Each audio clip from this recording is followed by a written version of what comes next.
Show you guys this video. If you want to improve your run form, you absolutely have to avoid doing what I'm showing in this video because it'll get you hurt, it'll waste a ton of energy, and it's a complete opposite reason that you're trying to improve your run form. Hi everyone, Steve Gonza, physical therapist here. This video I've shown in the past, but it's always a great representation, and we're talking a lot about improving your run form, and one of the biggest errors I see when people try to learn midfoot strike or to learn how to fix their foot strike is that they overshoot it. And I'm going to show you in this video how it causes a ton of issues. If you want some help with your run form, I did put a link in this post to the Midfoot project. It's a 5-week boot camp, run form boot camp. Depending on when you watch this, the program's either closing or the price is increasing. So if you want help with your run form, you want all the drills, exercises, and trainings that I use over the last 11 years in a step-by-step system, be sure to check out the Midfoot project and join us on April 4th. All right, so I'm going to jump over to a view. I'm going to play this for you so you can all see it.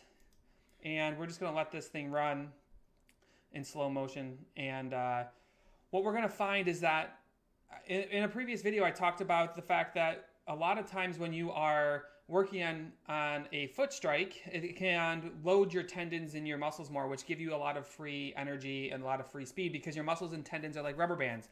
You load them and you pull on them, they pop, and they give you a lot of oomph in your stride. They give you that pop and that quick snap in your stride. Here's an issue with, I'll keep playing this through, is when you overshoot, you can overload those rubber bands and possibly cause issues. Let's go ahead and stop right about here. So I talk about this being a key issue. So let's zoom in on this and come down just to the foot and ankle here.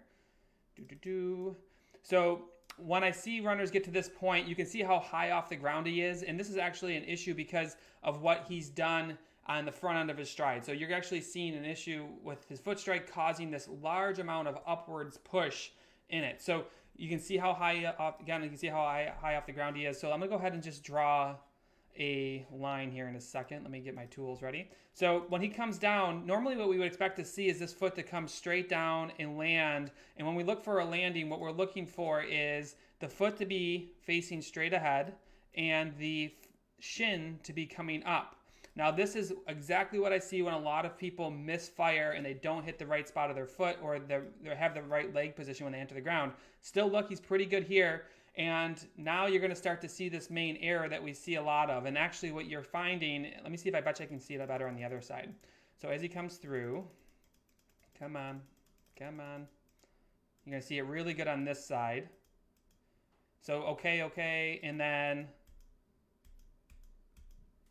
you can't, let me go back one frame. This is working out great.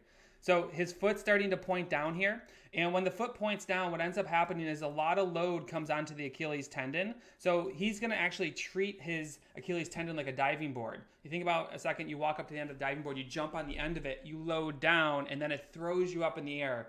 When you land too far in the front of your foot, just like we're seeing with this runner, and obviously he's moving through, he's landing towards the front part of his foot, which is loading and overloading his Achilles tendon and his calf. So what's going to happen towards the end part of his stride, which you're going to see here next, you have a visitor. Honey, so if it's not Winston, it's one of the kids. Can you go in the living room for me for a sec? No, okay. I'll be right there. What's that? You're hungry. Okay, I'll be right there, okay? Oh dear. All right, so what's happening here is because his foot's pointing down, he's getting all that extra load on his Achilles tendon. I want to show you what happens towards this. So think about this as, instead of heel striking, which I talk about with a lot of runners, is when the knee goes perfectly straight, you're bone on bone. When you're in this position, you're taking the load away from your knee, which is the straight knee position. But in this situation, you're taking it all on your Achilles tendon and all on your plantar fascia. So I see a lot of runners who make the change and they overshoot, just like I'm mentioning, and then they land like this. Let me show you what happens on the back end of this stride. So he's going to load down, and then as he comes through, he's going to come through. This is all that storing in that rubber band in that Achilles tendon. And towards push-off, he's going to release all that tension he stored because he landed on his toes, and he's going to throw himself way up in the air. So let's zoom out a little bit. All this force now is going to be pushed into the ground, and it's going to launch him up in the air. So now watch, and you're actually going to see it really well here. You can see how high off the ground he is.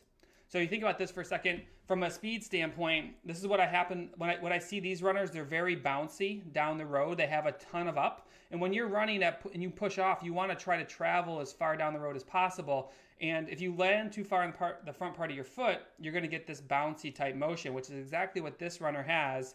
This is early in the process when we were working with him. We sent him away with a couple of drills. He ended up getting it perfectly. But you have to avoid this because especially if you deal with foot and ankle injuries, your whole point of improving your run form is to get faster and to prevent them. This does the opposite.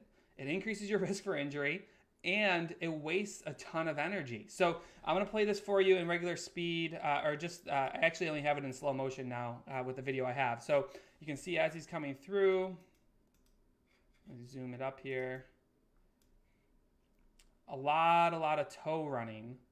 And I'm going to pause it. Let's play it through one more time. I'm going to pause it right there. Look at how high off the ground he is. Let's zoom in again. Got to avoid this. It is very detrimental, and a lot of runners do this when they're trying to improve their form. So if you want to learn how to do this properly, there's a couple things you need to know. A, you need to take it slow. You need to give yourself time. We recommend about 10% a week making the change because even when you do this right, you still put a lot more load through your foot and ankle. You put a lot more load through your calves. So you want to do a lot of stretching in your calves. You want to do a lot of drills that prevent this launching type motion.